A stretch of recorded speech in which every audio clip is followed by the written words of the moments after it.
Telur merupakan salah satu sumber protein paling populer dan mudah diakses di dunia. Dimanapun kalian berada, telur ayam pasti tersedia di warung-warung sekitar Anda. Begitu populernya makanan satu ini, tercatat ada 1,2 triliun telur dikonsumsi di seluruh dunia setiap tahunnya. Hal ini ditunjang dengan menjamurnya usaha peternakan ayam petelur hampir di seluruh penjuru tempat untuk memenuhi kebutuhan pasar yang masif. Di sisi lain, seiring majunya ilmu pengetahuan dan kesadaran masyarakat tentang apa yang mereka makan dan akibat yang ditimbulkan, kini banyak konsumen yang ingin tahu lebih banyak tentang telur yang mereka beli. Preferensi dari para konsumen dapat bervariasi tergantung dengan pengetahuan dan di mana mereka berasal. Namun, kebanyakan peduli dengan harga yang terjangkau. Sementara konsumen lain seperti Australia dan negara maju, mereka peduli terhadap bagaimana ayam ini mendapat perlakuan di kandang. Baik bagaimana mereka dibesarkan dan apa yang mereka makan dan bagaimana telur-telur ini dikemas dan didistribusikan ke para konsumen. Berdasarkan isu ini, Rekayasa Teknologi akan mengajak kalian untuk melihat peternakan ayam petelur milik keluarga yang mengadopsi sistem Free Range Chicken Lay Eggs di Australia.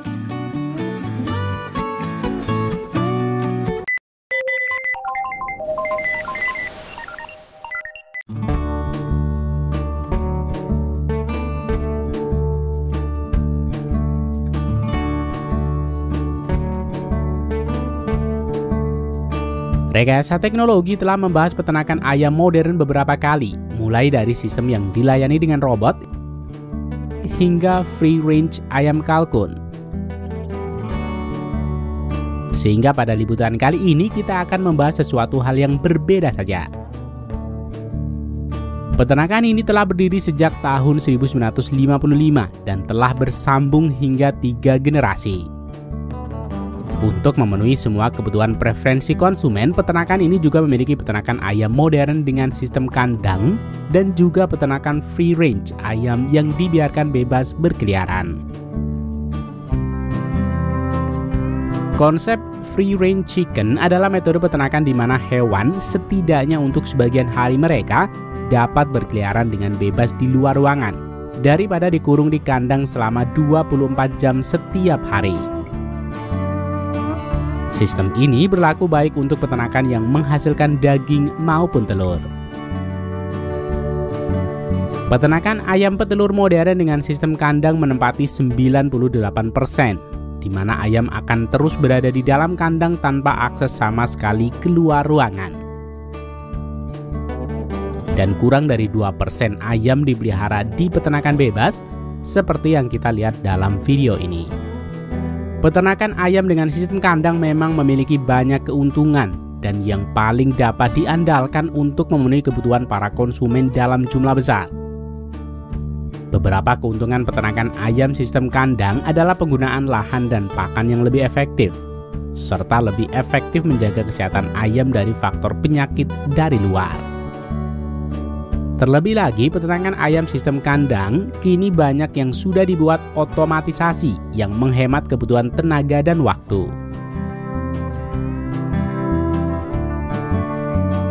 Sementara peternakan ayam petelur free range memiliki keunggulan di mana peternakan ini menghasilkan telur dengan kualitas yang lebih baik, termasuk kandungan nutrisi yang lebih tinggi seperti omega 3 dan vitamin D. Karena diet yang lebih bervariasi yang meliputi makanan alami seperti rumput, serangga, dan biji-bijian. Selain telur yang sehat, telur ini juga dihasilkan dari ayam-ayam yang bahagia. Lalu bagaimana cara mengukur atau mengetahui ayam-ayam free range ini lebih bahagia? Untuk mengukur kebahagiaan ayam-ayam ini, peneliti menggunakan respon fisiologis yang umum, di mana hal ini dilihat dari peningkatan hormon stres atau hormon kortisol yang dilepaskan dalam tubuh ayam saat mereka stres. Peneliti dapat mengukur kadar kortisol dalam darah atau air liur ayam untuk mengetahui tingkat stres mereka. Dari acuan ini ditemukan bahwa ayam petelur yang memiliki akses ke luar ruangan memiliki kadar hormon kortisol lebih sedikit daripada ayam yang dipelihara dalam kandang. Selain itu, peneliti juga mengukur tingkat kebahagiaan ini dengan telur-telur yang dihasilkan. Peneliti mengumpulkan telur-telur dari 12 peternakan berbeda di sistem kandang dan sistem free range setiap 10 minggu sepanjang siklus produksi masing-masing 90 telur. Sistem ayam free range memiliki hormon kortisol yang lebih sedikit dibanding sistem kandang. Terlebih lagi, hasil penelitian ini mengorelasikan lebih jauh kepada kematian ayam betina, di mana ketika hormon kortisol meningkat, tingkat kematian meningkat sehingga produksi telur juga menurun. Walau begitu, peternakan ayam petelur sistem free range juga tidak sempurna dan memiliki tantangan mereka sendiri. Ayam free range mempunyai akses terhadap alam bebas, sehingga mempunyai kesempatan yang lebih besar untuk berinteraksi dengan hewan liar seperti burung liar dan hewan pengerat yang dapat membawa penyakit. Hewan pengerat dan burung liar dapat mencemari wilayah jelajah ayam dan pasokan air di ruang terbuka. Untuk menangani masalah ini, peternakan di sini menerapkan pengolahan biosecurity untuk mencegah hewan pengerat dan burung mendekati wilayah jelajah dan kandang ayam petelur.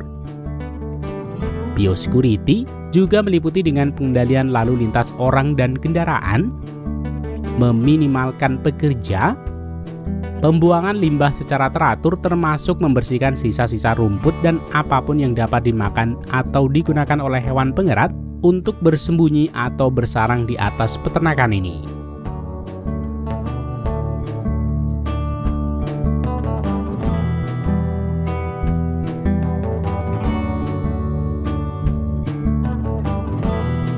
Sementara untuk mengusir kawanan burung mendekat, pekerja harus memastikan tidak ada makanan dan genangan air di luar kandang dan juga beberapa ratus meter di sekitar kandang.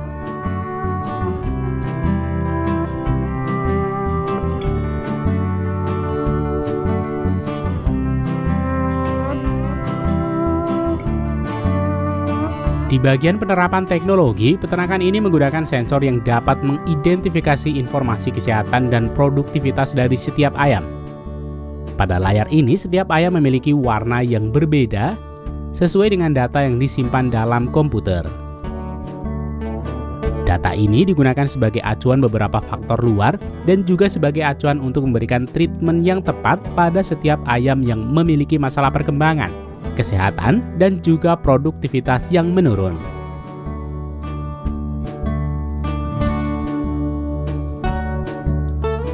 Seperti halnya peternakan ayam kandang lainnya, ayam-ayam ini juga disediakan tempat mereka bertelur. Sehingga sebagian besar telur-telur ini akan langsung masuk ke ruang produksi untuk dibersihkan dan dikategorikan berdasarkan berat untuk menghasilkan telur-telur yang seragam di dalam rak. Telur-telur ini kemudian siap untuk dikirim ke seluruh pasar di Australia.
untuk memenuhi kebutuhan makanan hewani untuk populasi manusia yang semakin meningkat dan seiring perkembangan pengetahuan teknologi, kita tahu peternakan sistem kandang telah menjadi solusi memenuhi kebutuhan ini dengan cukup baik.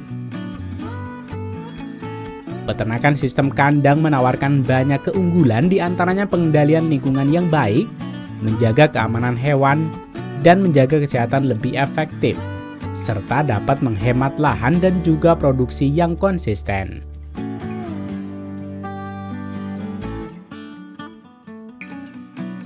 Bahkan, tidak jarang kita temui peternakan sistem kandang yang sudah sepenuhnya otomatis dan dilayani komputer, seperti pada liputan sebelumnya tentang ayam petelur modern di Cina.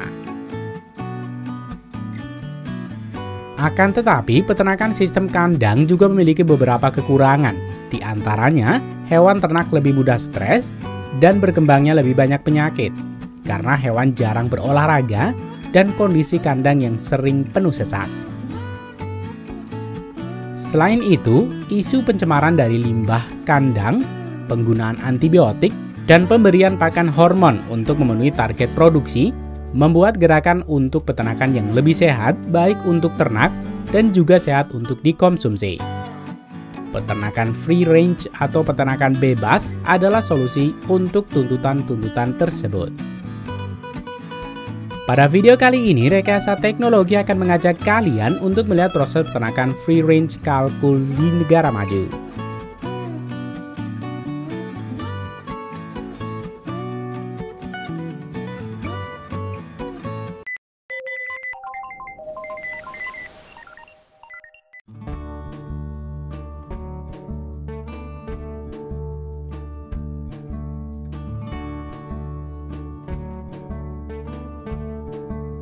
Bagi kalian yang belum menonton video peternakan ayam kalkun modern, Anda bisa pergi untuk menontonnya terlebih dahulu untuk melihat dan membandingkan perbedaan antara peternakan kandang dan peternakan bebas. Peternakan ayam kalkun organik atau free range merupakan peternakan yang memelihara ayam kalkun secara alami yang menerapkan sistem manajemen organik dalam proses produksi untuk menghasilkan produk ternak yang berkualitas. Walau dikenal dengan peternakan bebas, keberadaan kandang tetap diperlukan untuk tempat berlindung dan berkumpul di malam hari. Namun ternak diberi kebebasan untuk beraktivitas di sekitar kandang. Selain itu, peternakan bebas juga memberikan pakan alami dan menghindari pakan hormon dan pemberian antibiotik. Sistem peternakan ini memberikan treatment terhadap hewan ternak yang lebih layak sebelum akhirnya mereka dimanfaatkan. Sebenarnya sistem ini mungkin bukan hal yang baru, khususnya untuk para peternak tradisional di desa-desa di mana ternak dibiarkan bergerak bebas dan kembali ke kandang hanya pada waktu makan dan bernaung di malam hari. Namun di Amerika sendiri, di mana mereka masih memiliki lahan yang luas untuk beternak, kandang-kandang ini dibuat portable di atas kerangka roda sehingga mudah untuk berpindah-pindah tempat. Tujuannya tidak lain adalah untuk menjaga kesehatan hewan, menjaga kualitas rumput, dan juga memberikan hewan ternak kesempatan untuk menjelajahi lingkungan baru mereka. Pemindahan kandang biasanya dilakukan secara rutin, yaitu setiap beberapa minggu atau bulan sekali. Namun cara ini hanya efektif untuk peternakan kecil dan menengah.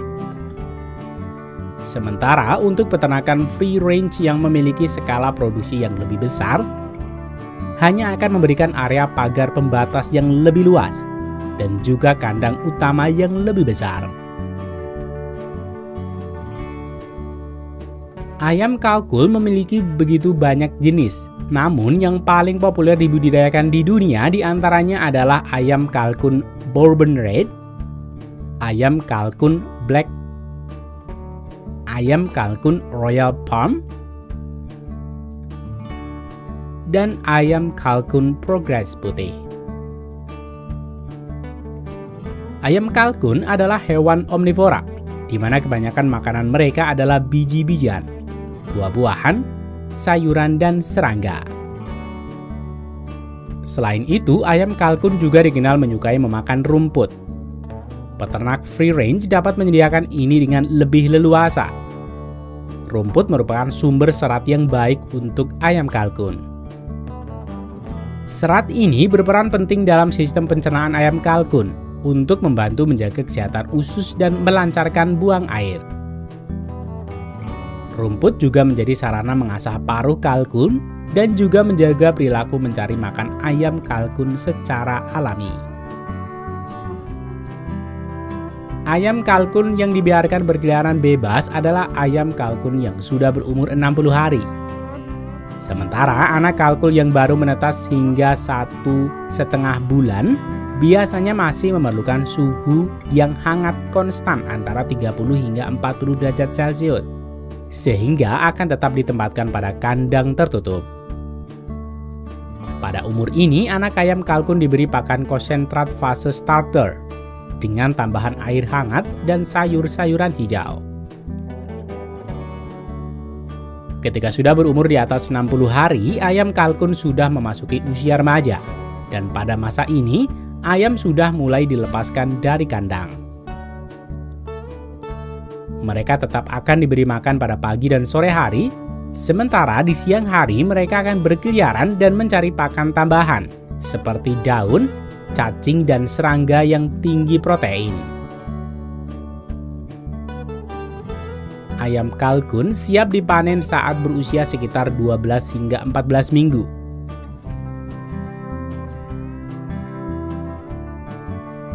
Mereka akan digiring untuk memasuki truk yang akan mengantarkan mereka ke tempat pemotongan ayam kalkun.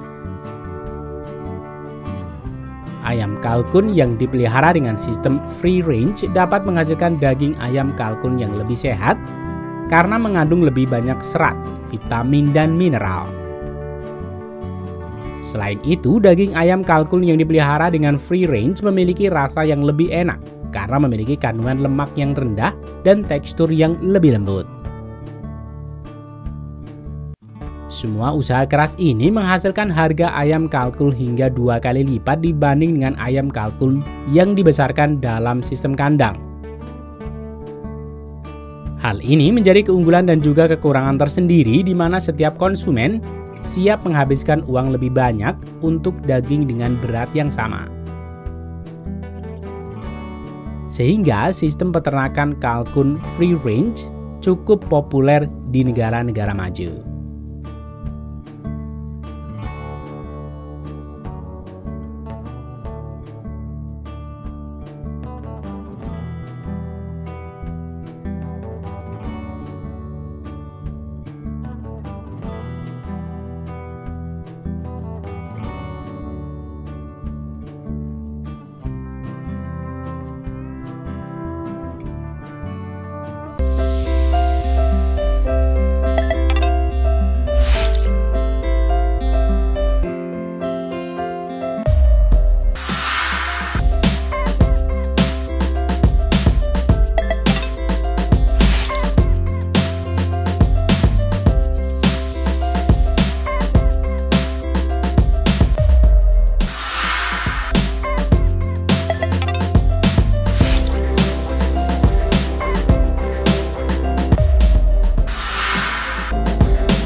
Bantal dan kasur merupakan salah satu jenis perlengkapan rumah yang paling familiar bagi kebanyakan orang. bantal bulu angsa adalah salah satu jenis produk bantal yang paling baik dengan harga yang mahal, di mana bantal jenis ini sudah lama digunakan oleh berbagai kerajaan di benua Eropa.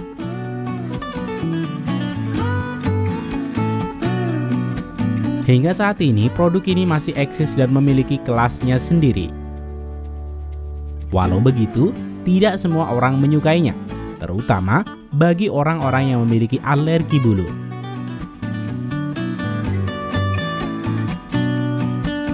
Lalu bagaimana proses produksi bulu angsa ini?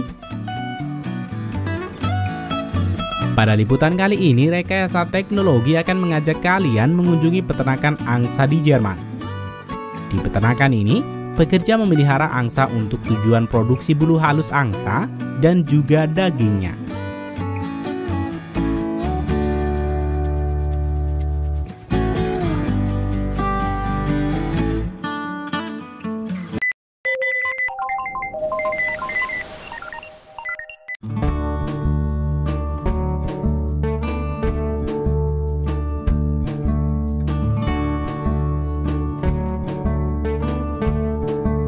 Cerita kelembutan bantal bulu angsa ini bermula di tempat pembiakan anak angsa yang terpisah dari kandang utama.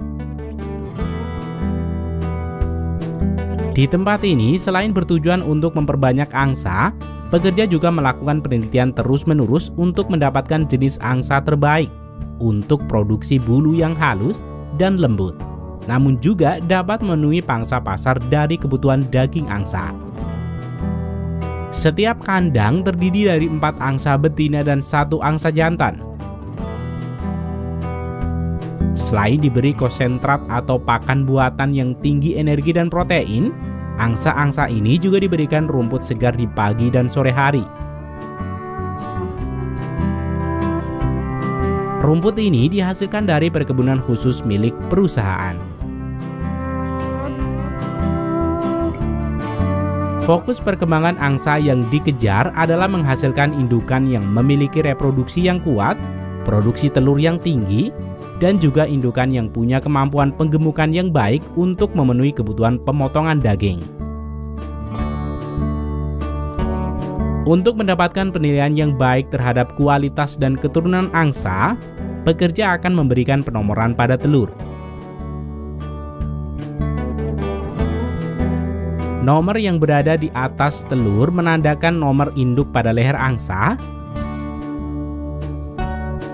dan nomor yang berada di bawah menunjukkan urutan jumlah telur yang dihasilkan dari indukan tersebut. Dengan penomoran ini membantu pekerja untuk mengkategorikan berdasarkan garis keturunan mereka. Selanjutnya, telur-telur ini akan dimasukkan ke lemari inkubator. Telur-telur ini akan mulai menetas antara hari ke-28 sampai hari ke-35. Setelah semua telur menetas, mereka akan ditampung sementara dan akan diseleksi untuk menentukan bibit yang akan digunakan untuk indukan selanjutnya, dan bibit angsa yang akan diserahkan ke peternak utama di tempat yang terpisah, di peternakan pembesaran angsa.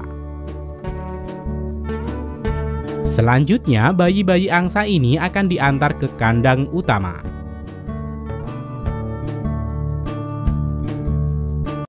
Di kandang utama perusahaan ini, kandang dibagi menjadi 3 bagian.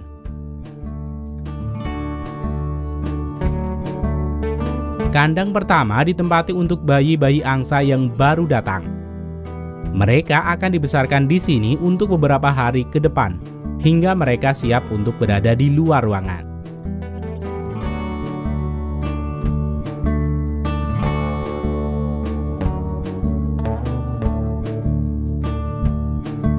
Kemudian di kandang kedua ditempati oleh angsa-angsa remaja di mana bulu mereka masih berwarna kuning dan belum sepenuhnya dipenuhi oleh bulu dewasa.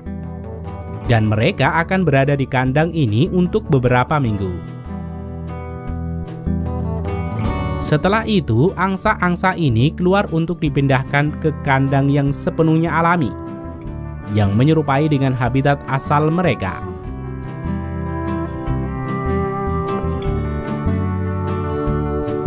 Angsa-angsa ini akan ditempatkan di luar ruangan dengan udara yang segar dan beberapa fasilitas kesukaan mereka, yaitu genangan air dan juga rumput hijau. Kondisi pada kandang ketiga, pekerja bertugas untuk memberi makan pada pagi dan sore hari dengan pakan khusus.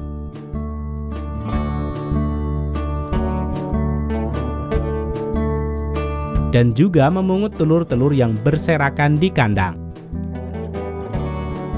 Telur-telur dari kandang ini hanya diperuntukkan untuk telur konsumsi dan bukan untuk ditetaskan.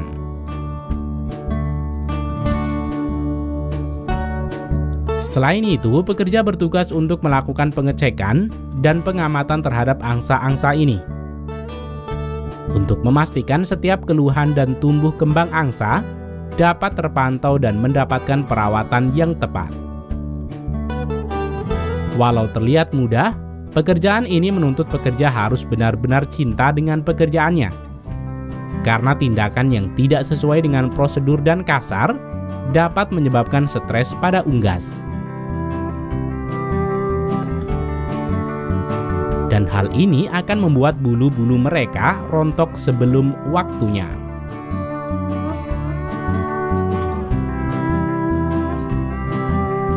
Angsa-angsa ini akan berada di sini hingga berumur sekitar 6 bulan, sebelum akhirnya mereka masuk ke ruang produksi. Setelah musim panen, angsa-angsa ini akan masuk ke ruang produksi. Bulu-bulu halus akan digunakan sebagai bahan baku pembuatan bantal bulu. Dan bulu kasar dapat digunakan untuk bahan baku pembuatan shuttlecock atau bola bulu tangkis. Proses perontokan bulu mungkin tidak cocok untuk sebagian besar penonton, sehingga video tidak ditayangkan. Sementara itu, di ruang produksi, angsa-angsa ini akan diangkut ke rumah jagal. Bulu-bulu halus ini dihasilkan dari tempat ini. Sementara itu, daging mereka akan diolah menjadi produk turunan baik dalam bentuk daging angsa yang sudah dipotong maupun potongan utuh sesuai dengan kebutuhan customer.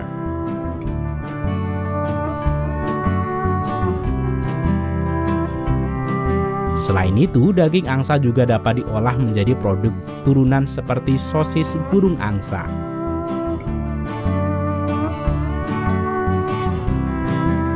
Di ruang produksi bulu angsa, bulu-bulu halus angsa dari tempat jagal akan melalui proses pencucian. Pencucian ini dilakukan di mesin cuci menggunakan air sumur bor yang dimurnikan, dan juga deterjen yang dapat terurai secara hayati. Kemudian, air-air yang telah digunakan akan diolah dan dimurnikan kembali di pabrik pengolahan air. Sementara itu, bulu-bulu ini kemudian dikeringkan setelah proses pembersihan.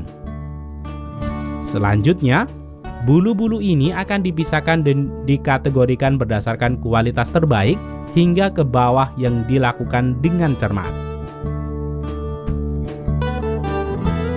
Tahapan selanjutnya adalah dedusting, di mana pada tahapan ini, semua kontaminasi seperti metal dan debu akan dihilangkan. Pekerja spesialis dan berpengalaman akan mengawasi setiap langkah proses produksi untuk menghasilkan kualitas terbaik dengan dikontrol oleh laboratorium perusahaan. Salah satu parameter yang paling penting pada bulu-bulu ini adalah kelenturan. Setelah selesai melalui tahapan siklus teknologi produksi, bulu-bulu kualitas terbaik akan dikemas dan ditekan.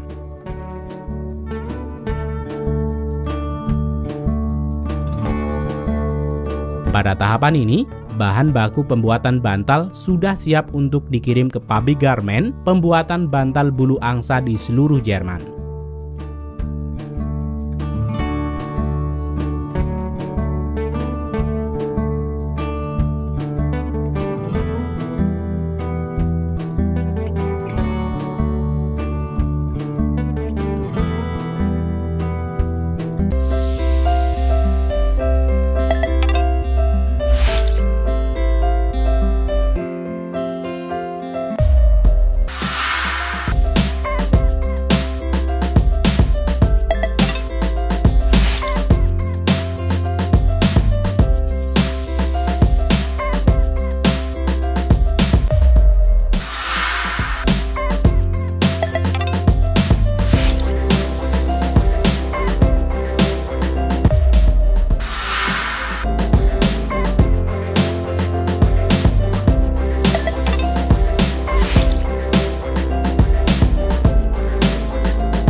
Peasant bird atau burung pegar adalah burung yang memiliki bulu yang cantik.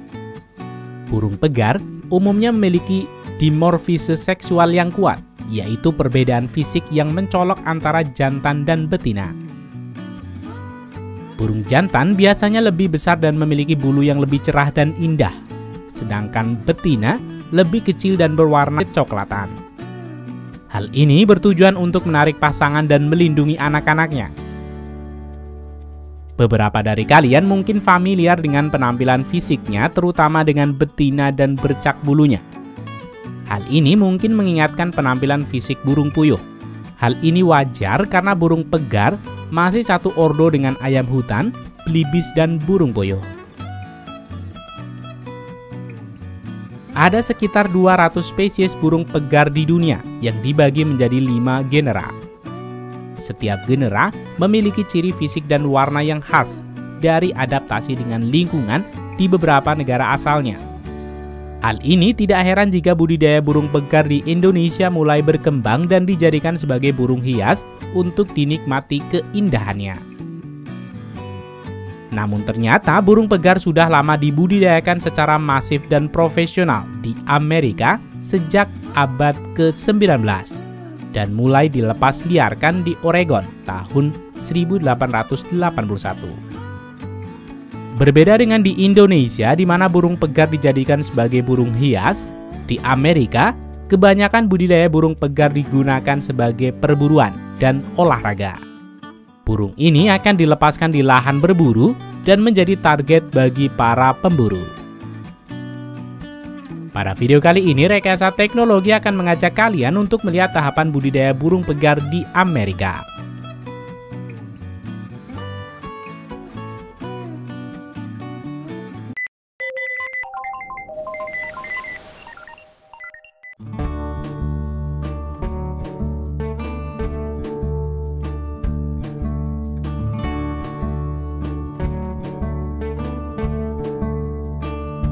Walau burung pegar dapat ditemukan di banyak negara baik Asia, Amerika, dan Eropa, namun burung pegar sebenarnya berasal dari Asia, terutama dari wilayah yang membentang dari Kaukasus ke Manchuria.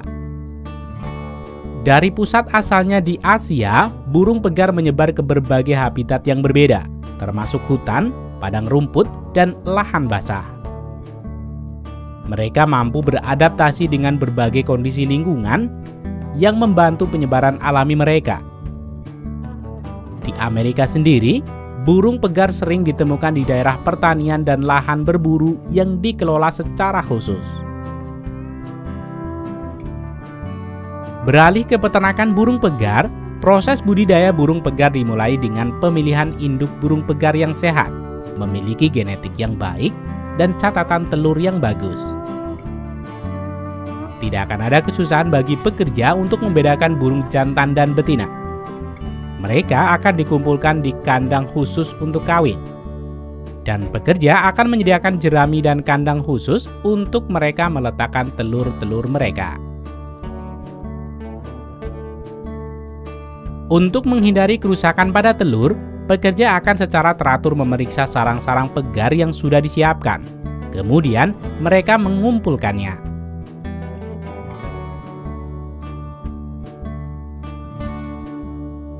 Sebelum dibawa ke ruang penetasan telur, telur-telur ini akan dicuci terlebih dahulu.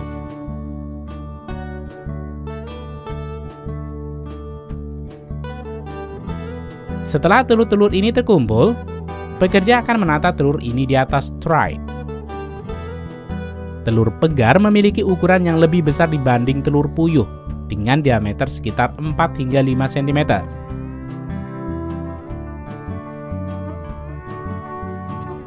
Berikutnya, mereka akan dimasukkan ke dalam mesin inkubator.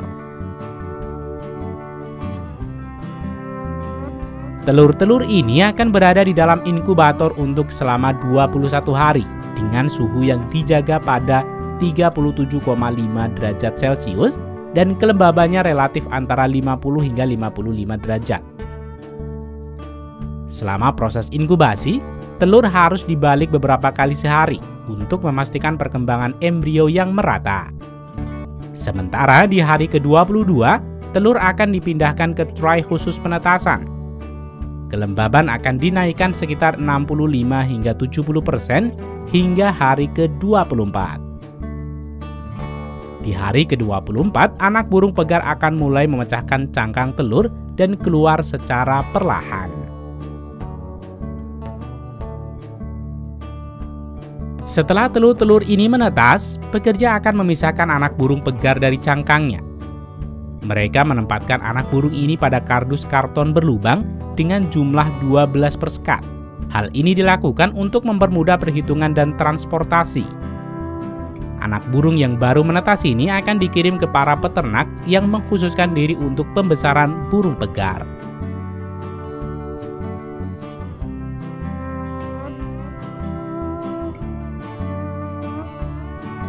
Di sini, anak burung pegar akan dipindahkan ke brooder atau kandang pemanas dengan suhu awal sekitar 35 derajat Celcius.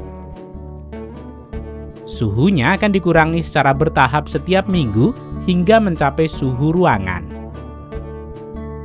Anak burung pegar diberikan pakan khusus yang kaya protein sekitar 28 hingga 30% dan air bersih yang harus selalu tersedia. Pakan ini membantu pertumbuhan awal yang cepat dan perkembangan tulang serta otot burung pegar.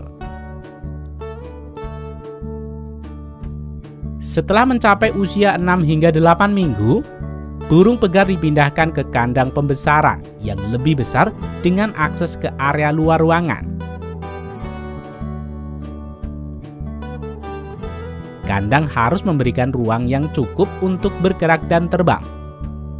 Untuk membatasi burung pegar keluar area kandang, petani memberikan jaring-jaring di sepanjang area outdoor kandang karena burung ini pandai terbang.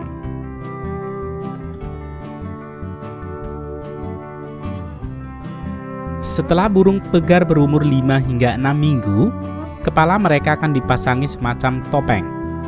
Topeng ini dikenal dengan nama blinders atau spectacles. Benda ini biasanya terbuat dari plastik dan dipasang pada kepala burung. Alat ini dirancang untuk menghalangi penglihatan burung ke arah depan. Tujuan utama pemasangan blinder adalah untuk mencegah perilaku agresif dan kanibalisme di antara burung pegar. Burung pegar yang dipelihara dalam kandang yang padat dapat menjadi sangat agresif dan menyerang satu sama lain. Hal ini dapat mengakibatkan cedera serius atau bahkan kematian. Dengan menghalangi penglihatan ke depan, blinders mampu mengurangi insiden packing atau mematuk satu sama lain, sehingga menciptakan lingkungan yang lebih aman dan menurunkan stres di antara burung. Pakan burung pegar yang mulai tumbuh dewasa, formulasinya akan diganti dengan menurunkan kandungan protein pada pakan hingga sekitar 20 hingga 24%. Pakan ini dirancang untuk mendukung pertumbuhan yang terus berlanjut dan kesehatan yang optimal. Burung pegar adalah burung yang aktif, sehingga semakin besar burung pegar, area outdoor kandang akan semakin diperbesar untuk mengakomodir keaktifan mereka. Di beberapa peternakan burung pegar, peternak akan menanam tanaman biji-bijian seperti sorghum dan jagung di area kandang outdoor. Hal ini untuk menyediakan pakan alami mereka dan membuat mereka merasa nyaman di dalam kandang. Untuk kenyamanan dan kesehatan burung pegar, peternak akan melakukan manajemen kebersihan kandang indoor untuk menjaganya tetap bersih dan kering. Selain itu, pengendalian populasi per kandang juga perlu dilakukan untuk menghindari kepadatan yang berlebihan yang akan berakibat buruk terhadap kesehatan dan mental burung pegar. Burung pegar yang dibudidayakan untuk tujuan berburu akan dipersiapkan dengan pelatihan ringan untuk memastikan mereka mampu bertahan di alam liar.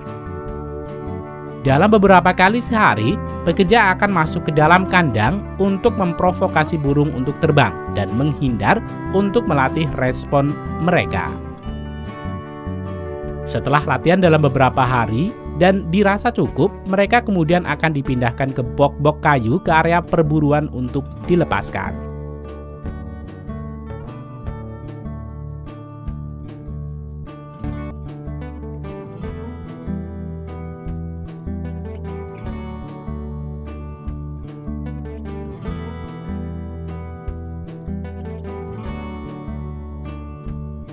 Sementara itu, para peserta yang akan mengikuti perlombaan berburu burung pegar, mereka akan melakukan registrasi untuk membayar administrasi, melakukan pelatihan, dan penjelasan aturan sebelum mereka turun untuk berburu.